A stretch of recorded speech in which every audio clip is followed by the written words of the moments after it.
everybody. Welcome to this week's Quantum Alignment Show.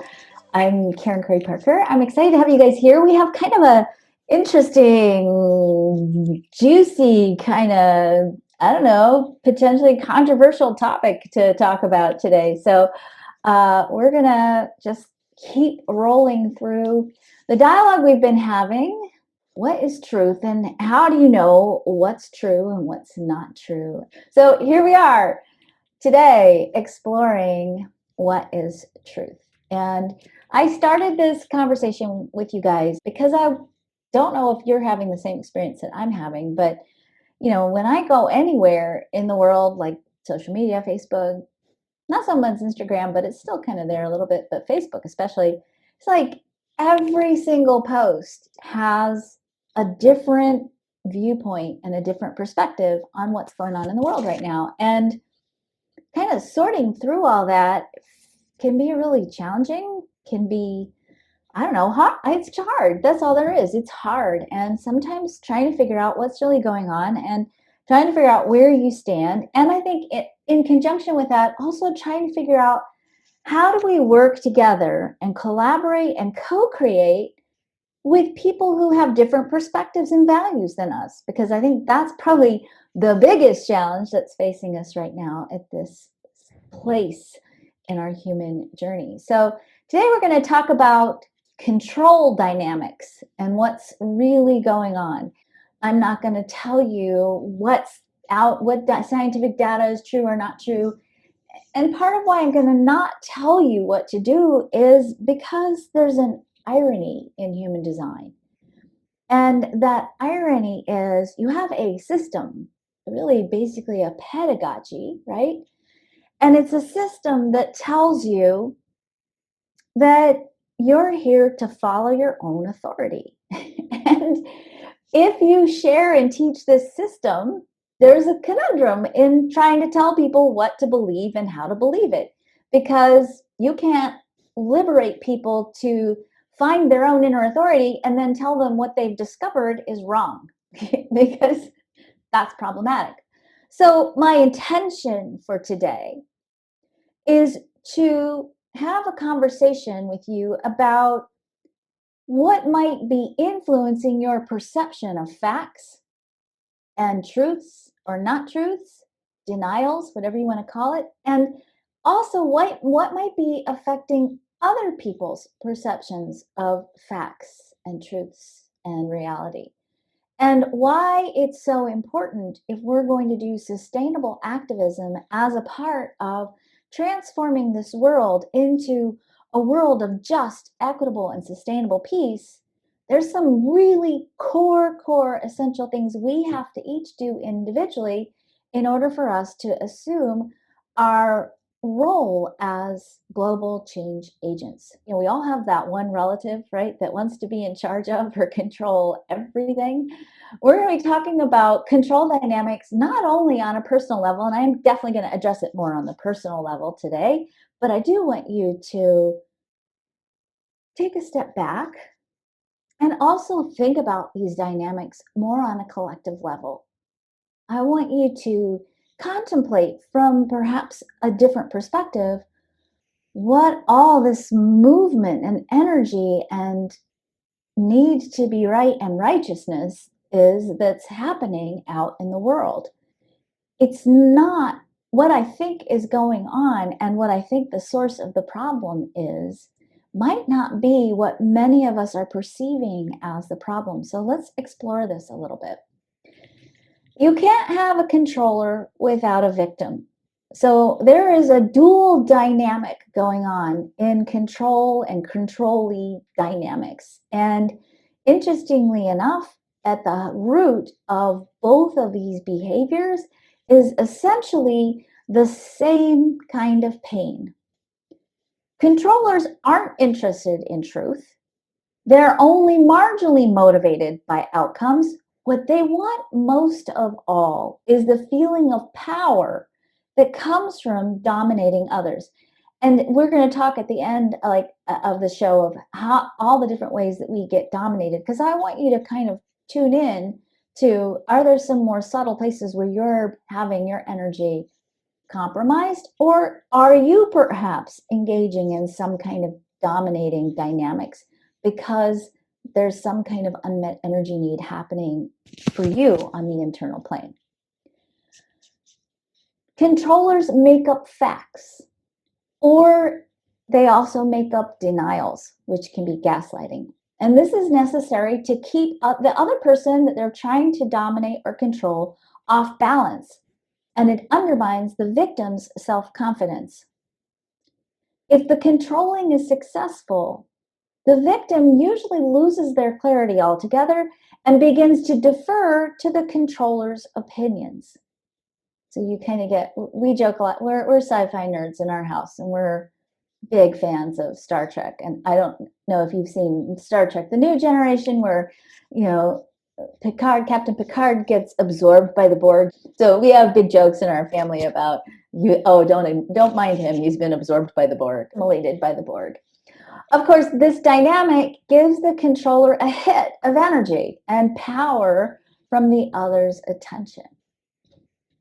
Controlling is an obsessive behavior that is an attempt to push away insecurity, and that insecurity shows up in a lot of different ways. So if we're going to explore what creates this dynamic and our individual roles, whether we're being the controller or the controllee, and usually we're doing both, because if you get controlled by someone because it's an energetic suppression, there's a tendency for us to then take that suppression, that feeling of insecurity, that place of disempowerment, and then go do it to someone else. Keeping it on a very, real life conversation. How many times have you as parents, I'm going to say this for me personally, I'm not going to presume you do this, but there have been times in my life as a parent where I've had a controlling kind of a dynamic with someone outside of my house or outside of my family. And I'll come home, or I'll turn around and I'll take it out on the kids, right? At the dinner table, I'll snap, or I'll try to overexert control. And of course, kids do that too. Then you take it out on the kids. And if you've got more than one kid, they start taking it out on each other, right? It's like, it's a ball of the need for empowerment. It's like a little fireball that just gets passed on and on and on and on and on. Hurt people, and hurt people also allow themselves to be hurt. And I want to really be mindful when I'm saying allow themselves to be hurt. It's not like you're consciously standing there going, I'm in pain, come on, control me, okay? And even if you're a controller, it's not like you're consciously going, wow, I feel so completely out of control of my whole life, I think I'm going to go control that person over there. It's an unconscious, reactive dynamic. And awareness, and bringing awareness to the underlying driver behind the need to control or the experience of being or feeling controlled, is important. We are vulnerable to control or to being controlled when we feel scared, uncertain, insecure, disempowered, or we have low self-worth. And here's one we don't think about a lot: when we're burned out. When we're burned out, and we'll unpack that a little bit. When we're controlling or being controlled, we don't know what truth is because we're reacting. And I wrote reacting in this way very deliberately because we are literally going through the acts of an old story and we're just reacting it. We're reacting out the same story in a different format, sometimes in a different setting, sometimes with somebody who's less powerful than you feel, or sometimes it's with someone who you feel disempowered by, but we're just living out an old pattern and we're reacting. We're not being deliberate in our creative process. So let's explore for a little bit why this dynamic evolves. And we're going to look at this a little bit through the lens of human design. And I really want to invite you, as hopefully we get to the end of this and there's time, to think about this and contemplate this in the context of, where do you feel powerful in your life personally, and where do you think, or what questions do you have about the power in your own chart? The first place where this dynamic evolves is something I've talked about a lot this year, and I've talked about a lot when I talk about parenting, and actually when I talk about healing. the human design chart shows us, and I'm not going to get into all of it because there's a huge collection of factors in the chart that create specific energy needs. So I'll give you some examples. So an open throat or a non-motorized throat. That means a generator, a projector, a reflector, those three configurations. These are people who need a certain amount of recognition and attention to activate their energy. And if over the course of your life growing up, you never got appropriate recognition and attention, and you felt like you had to, for whatever reason, fight to get attention, do inappropriate things to get attention, or maybe some of you learned to just quietly disappear because you didn't want attention at all, and it was too hard and too painful to try to get it. If you didn't learn how to, in a healthy way, get your energy needs met, your needs for attention and recognition met, you may have cultivated specific behavioral patterns that got you attention, especially because for kids, a lot of times, and I think this is really true for generators, projectors, and reflectors, negative attention is oftentimes better than no attention at all. There are 4 mistaken motivations that people have when they create mischief in their lives. It's a pattern of behavior that starts first when we're children. And when we're children, we call it misbehavior, right? And really what misbehavior is, because children have a very limited ability to express what's really going on with themselves. They don't know how to articulate things like, hey, mom, I'm feeling a little bit disenfranchised in the power structure of this family. Is there some place where I can get some appropriate power so that I can get my power needs met, right? And power needs are very important. The need for power and learning how to be powerful is so important that we go through 2 distinctly different cycles in our growth as children, both first in our early childhood, like between the ages of 2 and 5, and later on in our adolescence around the ages of, it varies, but about the age 13 to 16, 17, we go through 2 distinctly very important developmental cycles where we learn how to be powerful. Think about, if those of you have the privilege of hanging out with toddlers and 2-year-olds, one of the very first words they learn to really use with force and power is the word no, right? And if you ever get into a power struggle with them, they learn very quickly. There's like a couple of things they can control that you can't. That you can't make them eat, you can't make them pee or poop, and you can't make them sleep, right? These are the 3 things they can't do. And later on when they become teenagers, you can't make them do their homework. You can't take their hand and physically make them do their homework. And kids learn, oh, if I act out in these areas, I'm going to win. And it's not about winning. It's that they have a need for power, and this is the only way they can learn to experience it. So misbehavior in children, misbehavior. In adults, I just like to call it mischief, right? Misbehavior is a way of expressing unmet energy needs. And as parents, our role is to help children learn appropriate ways to get these needs met. If people don't learn how to be powerful, they're going to learn inappropriate behavioral patterns as a way of getting inappropriate power. Notice how many times I'm saying the word inappropriate, because I am not saying that if you're a parent of a child, you should let your kid rule the roost and run the show all the time, because that's actually a really good way to raise a child with low self-esteem. Children do need healthy boundaries that bend and flow as necessary, but they need those boundaries and they need limits because it helps define their lovability and it helps them explore their capability in a safe way. But they do need power, and they need appropriate power, and they need developmentally appropriate power. And if you never got this as a child, it may be very difficult for you to know how to feel powerful or empowered in your life. And you may have learned that if you're going to get some power or you're going to feel empowered, or like you have some kind of control over your reality, you have to dig in and use a control dynamic. This is one of the sources of control dynamics. The second thing that happens is, and this happens more over time, is that when we don't get our energy needs met appropriately, we lose resilience. We're not able to bounce back as much. And when we lose resilience, we lose our ability to respond to situations and challenges from a fundamentally creative place. We can't be deliberate when we drop back into that reactivity.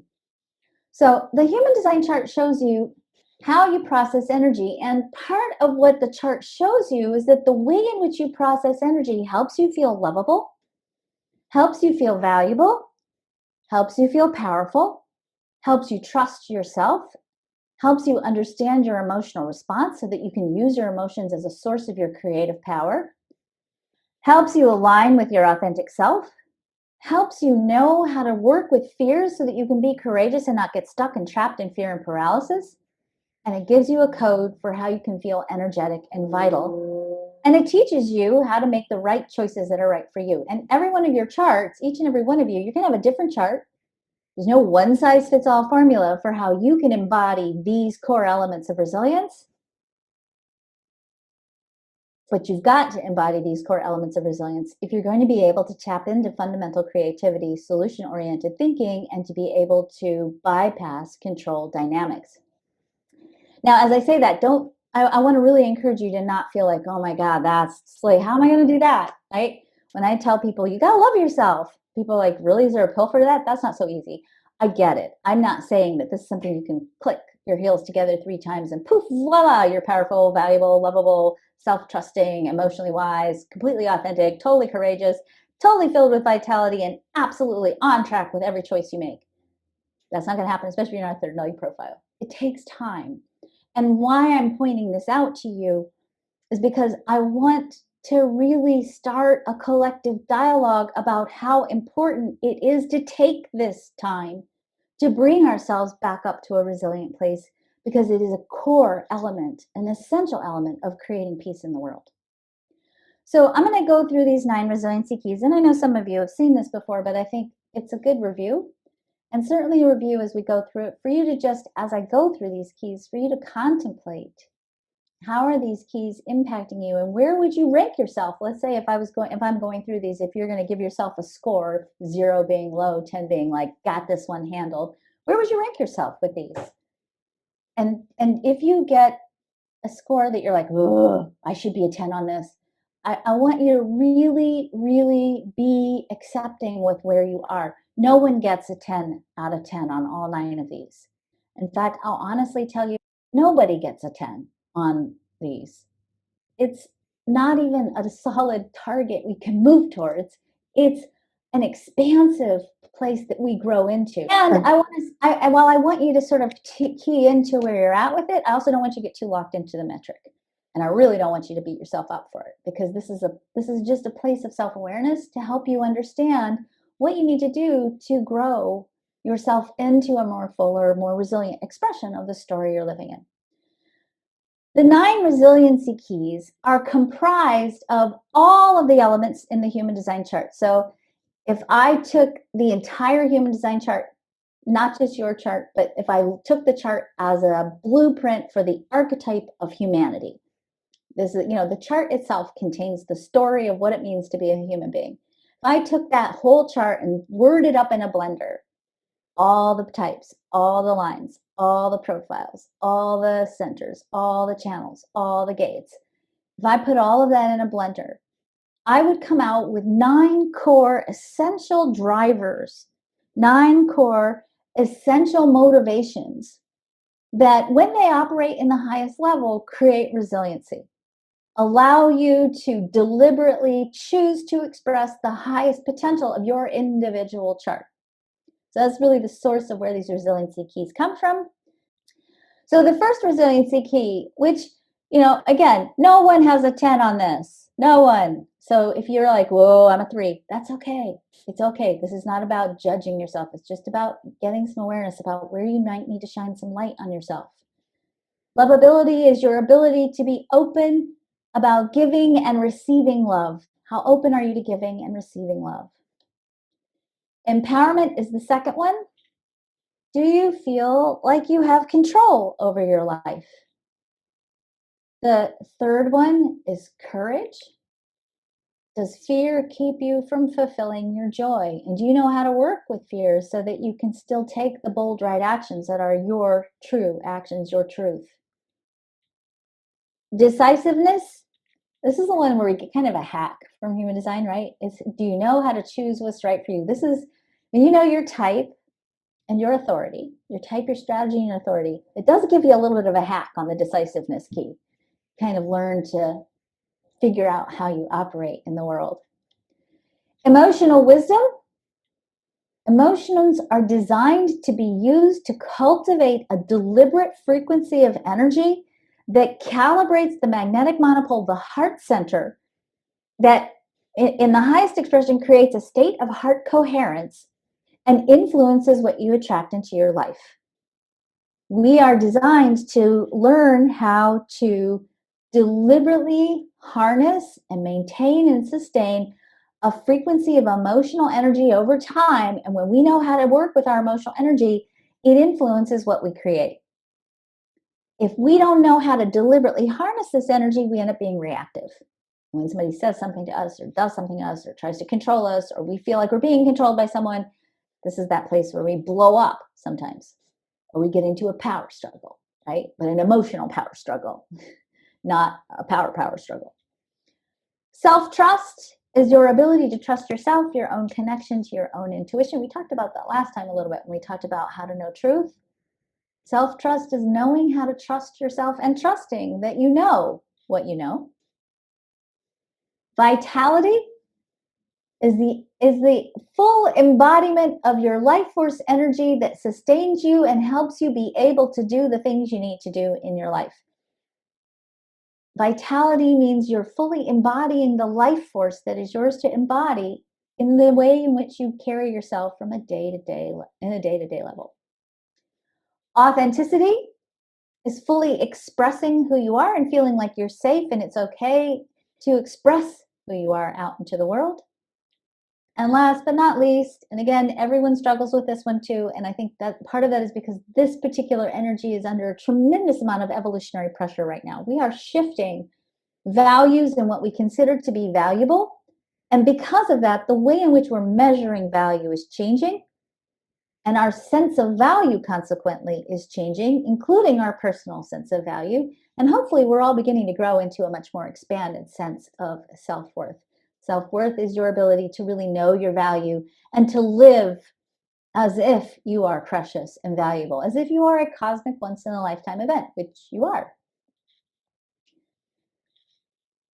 Control dynamics are often a result of people who are struggling with the resiliency key of empowerment, self-worth, and vitality. It's not limited to, but there's a really nice pattern here. People who tend to feel that they don't have power or they're not empowered in their life, they don't have a sense of control over their life, people who struggle with their value, and people who are burned out often engage in control dynamics for different reasons.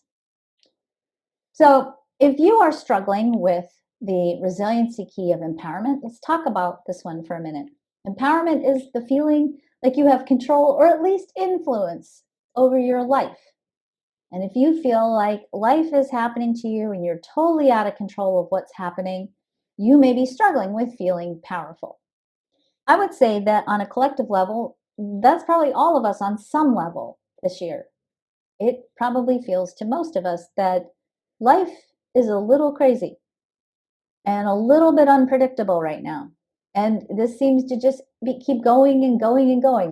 I can't control my emotional frequency. I can't control my sensitivity. I can't control how I show up. I can't meditate. I just, I think many of us are having days, and if you're feeling this way, it's completely normal, where, if you can get from coffee to wine in the evening, you're doing okay with a nap in between, maybe a couple of naps in between. And that there are just some days right now that are like, okay, I lived. Phew. Okay. So, and that's okay.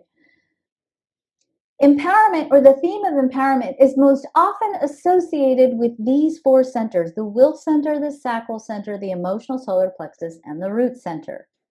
These four centers are what are called the motors in the human design chart. All four of these have energy or contain energy for power and doing. I want you to understand, as I'm talking about this from a general perspective through the lens of the human design chart, not your chart specifically. It's not going to matter whether you have this defined or open in your chart.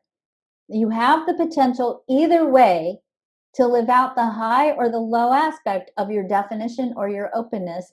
And if you're struggling with any issue related to the will center, the sacral, the solar plexus, and the root center, you might be struggling with the resiliency key of empowerment. If you're struggling with empowerment physically, here are the things that often get impacted by the resiliency key of empowerment. So you might find if you have issues with your stomach, heart, gallbladder, thymus, ovaries, testes, kidneys, prostate, pancreas, the solar plexus neuron network, which is basically the vagal nerve and the gut heart brain connection, the nervous system, or the lungs. These are the parts of the body that are most often associated with challenges with empowerment. Emotionally, if you're struggling with empowerment, you might feel anger, depression, unforgiveness, hopelessness, despair, or bitterness.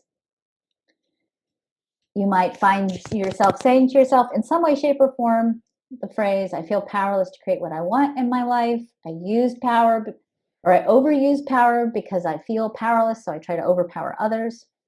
I resist success or abundance or well-being because I'm afraid to be powerful. That's a big one. Spiritually, if you're struggling with the resiliency key of empowerment, you might feel victimized by a reality over which you feel like you have no control, and you might feel fated or even doomed. I'm going to give you, as I go through these 3 resiliency keys that are most commonly associated with power, I'm going to give you a choice point question. I want to encourage you, if you feel like, hey, this is a challenge for me, I'm really struggling with the resiliency key of empowerment, to use this question as a pushing off point for your healing and your contemplation. The question here is, what needs to be healed, released, aligned, and brought to my awareness for me to feel powerful? I encourage you to either take this question and journal with it, take it on in a meditation with you, contemplate it in your meditation, take it on a walking meditation with you, write it down on a 3x5 card and read it to yourself at night before you go to sleep, and see what you dream on or see what awarenesses you wake up in the morning with. These questions are really powerful questions that actually, through questioning, allow you to tap into your spiritual support, allow you to tap into answers out of the quantum field that then materialize for you, and allow you to sort of open up your thinking to access the answer in a different way than trying to sit around and figure it out. So the question for this resiliency key again is, what needs to be healed, released, aligned, and brought to my awareness for me to feel powerful. The second resiliency key is self-worth. Do you know your value? And we talked a lot about this again earlier this year when we explored the idea of integrity and trauma in the chart. When you question your value or you don't know your worth, you run the risk of depleting yourself in many, many different ways. You deplete your energy, you deplete your resources, you deplete so many things. And when we're depleted, we can't stand in our value. We can't do the things we need to do to protect ourselves, like set a good boundary. Again, I'm going to go back to parenting. And this is just the truth about parenting sometimes. How many times have you had the experience, those of you who are a parent, where you've just been too tired to set a good boundary? You know you need to tell your kid, hey, don't do that. Hey, don't do that, right? And you might even say it, hey, don't do that. But you don't actually get up and enforce the limit sometimes because you're too tired. That's normal, by the way, if you have that experience. That's normal, especially if you've been like in isolation with your kid for 5 months and you haven't been on a date, or haven't gone out to a movie, or you haven't had an opportunity to have some alone time. It's all normal. Be nice to yourself and be gentle with yourself in your assessment. But sometimes when our self-worth is low, we fail to stand in our value. We fail to protect ourselves. We fail to claim and defend our identity and who we are in the world. And when we do that, we start to feel disempowered, and then we start to take it out on others. So self-worth is located in the will center. The will center is the center that is closely associated with self-worth, because this is the place where we define value, both on the material plane and internally. If you have a will center that is defined Oftentimes what I find is the self-worth issue is about who am I to show up? Who am I? I can't, people are going to think I'm in my ego. And we deny our unique role that comes from having a defined will center. Most of us have the center open. And when we have the center open, we really question our value. It's subtle, but it's different. We question our value and we try to prove our value by overdoing. In both cases, we don't value ourselves and take care of ourselves and nurture ourselves and create for ourselves the resources and the resourcing necessary for us to be fully activated and to be able to fully stand in not only our value, but our power. Physically, self-worth impacts the stomach, the heart, and the cardiovascular system, the gallbladder, and the thymus, which, by the way, is very closely associated with your immune response. So when your thymus isn't functioning well, your immune response or your autoimmune response both can get inflamed or underreactive or overreactive. Emotionally, if you are struggling with self-worth, you might feel unworthy, undervalued, or feel a need to prove your value and your worth. You might find yourself saying in your head in some way, shape, or form, I don't deserve to be ... fill in the blank.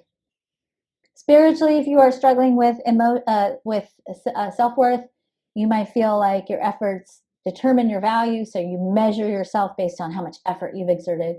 Your value comes from the material plane. I'm only valuable if I have money, right? My wealth is determined by the blessings of spirit. Spirit is capricious. You always have a backup plan for God. And if you don't have money, or you're not working hard, or you're not able to work hard, or maybe you lost your job, or maybe you can't make money, or maybe what you love to do isn't as profitable as what your neighbor does. Maybe the metrics that you are using for your success and your value don't add up. And if that's true, then we got to work on the self-worth piece.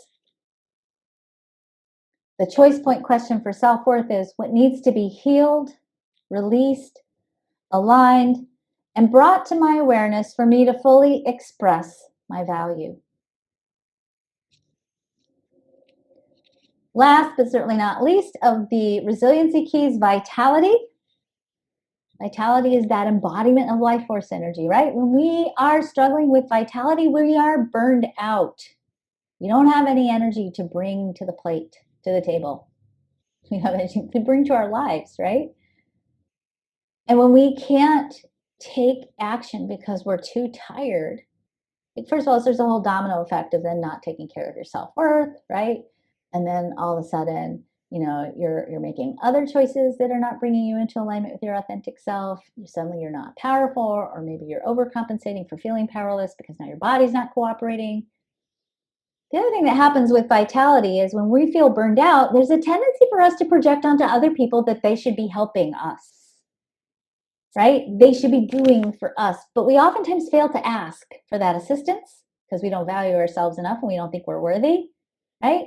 Or we project onto others that they should be giving something to us that we really should be sourcing from within ourselves. It's difficult sometimes when we're really, really tired to have power and to do what we need to do to stand in our power. And so we get vulnerable to control dynamics. Isn't it always interesting? My dad has a statement about this, and I don't remember what it was. I've been trying to remember it all day, and I didn't get a chance to call him today yet. But it's something about if you want something done, give it to the busiest person, right? It's usually the projector, first of all, because they're like not knowing when enough is enough.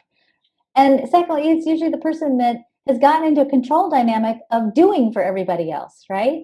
So you give them something else to do because you're too tired to do it yourself.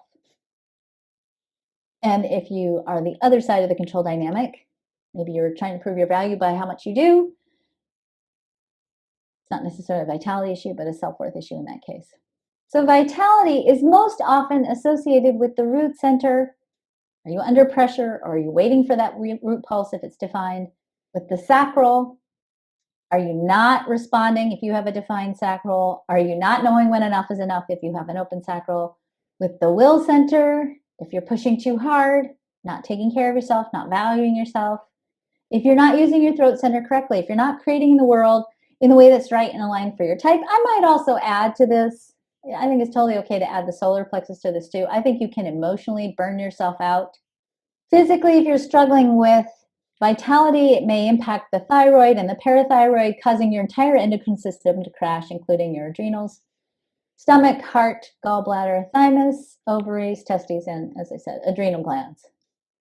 Emotionally, if you're struggling with vitality, you might feel burnout, despair, overwhelmed, despondent. You might feel like, oh, I just can't do it anymore. Spiritually, you might not trust God, and you might feel unsupported by spirit.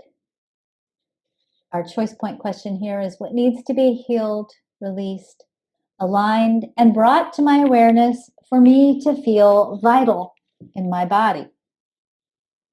Now, before we go on and talk about the dynamics of control for a minute, I just want to say something because I know that when we unpack all of these, sometimes it makes you feel, if you're listening, kind of like, well, I score low on all of this. I can't, I'm going to have to play with these questions. I don't know if that's going to help. I don't want to leave you feeling like, well, I'm suck at this. I'm probably a victim of a control dynamic all the time. You can move through these resiliency keys. And there are a lot of different ways to do it. I want to just lovingly and gently point you to the quantum alignment system. These programs go through all of the resiliency keys and they integrate energy psychology, the emotional freedom technique, subtle body therapies, coaching, and human design in such a way that you get a very targeted way, a very targeted process that helps you start hacking away at any of the conditioning that you might have that's keeping you from stepping into your vitality or your value or your power or anything else, your livability, your self-trust, your emotional wisdom. So certainly I would say if you want a really good, documented, scientifically proven method that's going to help you start to tackle these things, check out the Quantum Alignment System, quantumalignmentsystem.com. There are practitioners there who are amazing, who you can work with privately. And we just have an army of loving practitioners that work to really support you in this. Anytime you start to catch yourself in these old stories, these old dynamics, one of the other most powerful things that you can do is literally just stop yourself in that dynamic and go remove yourself and go write a different story. Literally go write a different story, like a creative writing assignment around what's happening and how you're perceiving yourself in the moment. We underestimate how powerful language is. We know now from science that language can actually program DNA. That language actually we can actually use language and the frequencies of the cadence of language to splice DNA. It literally can function like a laser. We know that language, when we use high frequency, high quality language, meaning we tell good stories about who we are, literally just as simple as telling a story. There's no you don't have to read some kind of 12th level ascension dynamic. You don't have to use some kind of crystalline technology. All you got to do is use your words, the words of your mouth and your mind, translate divine spark, and ultimately have the power to tell the true story about who you really are. You can use the power of your words to just write a different story. So it might look something like, you're engaged in a power dynamic with a relative, and you're feeling really overpowered and annoyed with the control dynamics, right? And you're sitting there and you're stewing. I don't know if you guys stew, but I stew, right? You're sitting and you're like stewing. Why does that person always do that? Why am I always stuck in this dynamic? Why does she always, and you're in that and you're feeling, and then you start to get into, I feel so dumb. Why can't I ask for what I want? Why can't I get what I want? That whole blah, blah, blah that we all do. Take that story, go get, here, a bunch of pens, go get a notebook. This is mine. And rewrite that story the way you want it to show up in your life. Literally write it the way you want it to show up. And when you do that, you begin the process of creating a structure. Language creates a template, a structure. It begins to draw into your life things that match that new story. It doesn't mean you don't have to also do some of the deconditioning work and get in there and shift around some of those old belief systems, but it's a great place to start. It's a great place to initiate manifesting something different in your reality. So become a master storyteller, because it's an incredibly healing thing to give yourself and to do for yourself.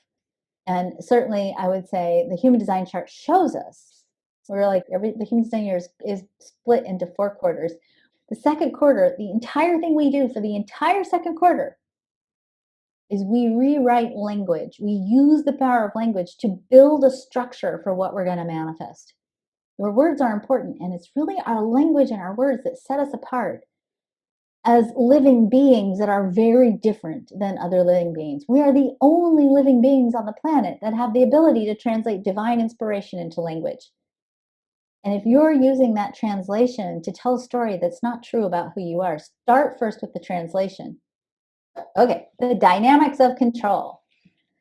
All right, we're going to review for just a minute what we've talked about earlier this year. Where does integrity live in the human design chart? Integrity is in the will center, the place where we have our sense of value and a big source of power in our chart.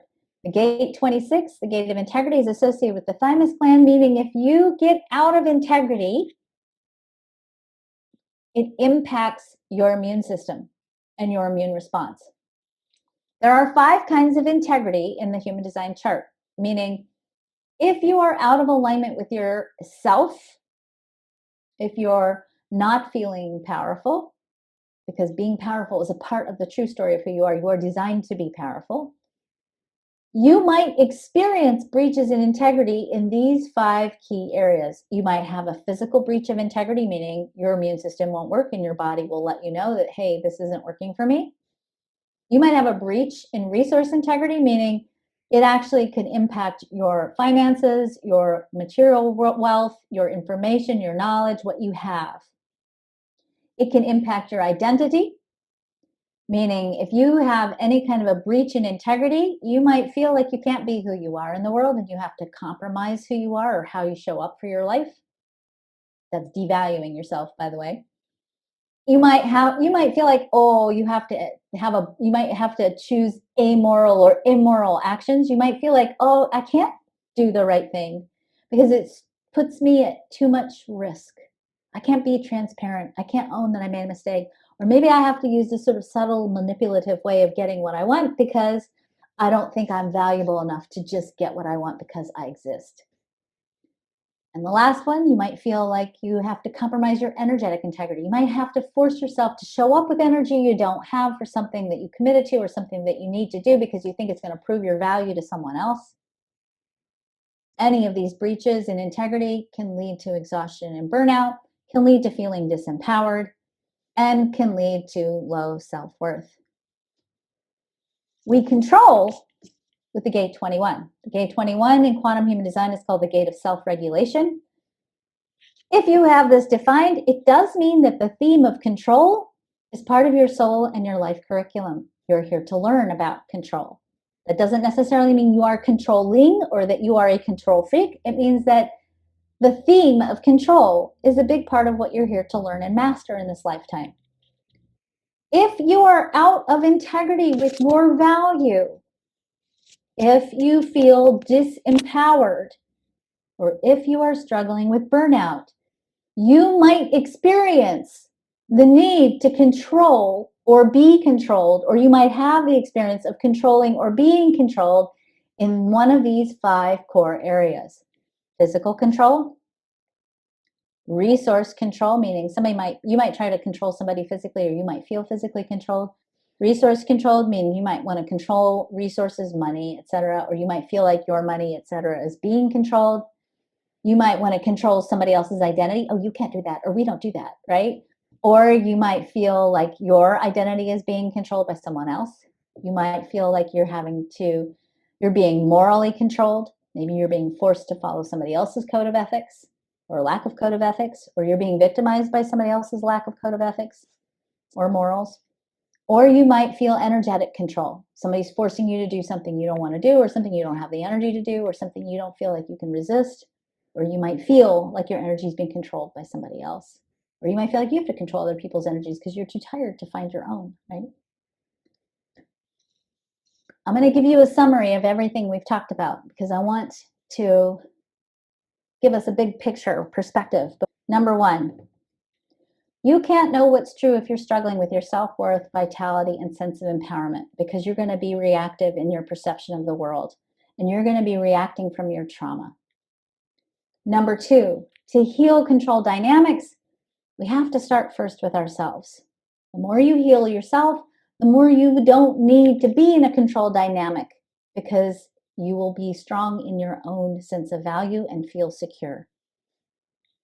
I like to define trauma as any event, experience, circumstance, or perception that causes you to doubt your value, your lovability, and to lose your connection with your right place in the world. When we experience trauma, it causes us to lose our sense of value. It causes us to feel disempowered, and it causes us ultimately to burn out. Number 3, healed people. Heal people. So hurt people, healed people, heal people. And this is important because this is a very, very preliminary research that I've been working on and have had the privilege of being a witness to, is probably the best way of saying it. One of my students has been researching DNA and the way DNA actually emits frequencies that influences the behavior of water. And that the frequency of DNA extends beyond the cells, and that it actually extends beyond the body. And so when you heal yourself, you know that words, good high frequency words, actually can up level gene regulation. You change the quality of frequency of energy your genes can hold. Your gene frequency, the frequency of energy you occupy and you hold, influences the health and the well-being of the matrix that your entire body is built out of, water. Not only that, it's actually a frequency of energy that you radiate out into the world.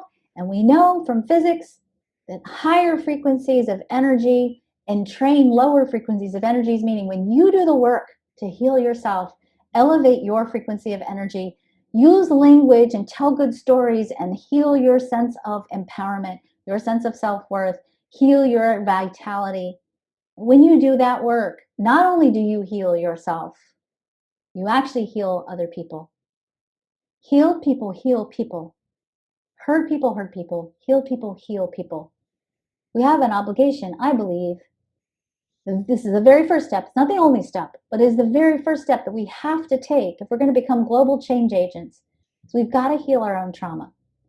We've got to heal our own trauma to protect ourselves from being in control dynamics, and to realize that when we're aligned with our power, our vitality, our authentic self, our value, and we can tap into our inner authority without reacting, we know what's true and what's not, and we can heal the world. All right, you all be well. Take care.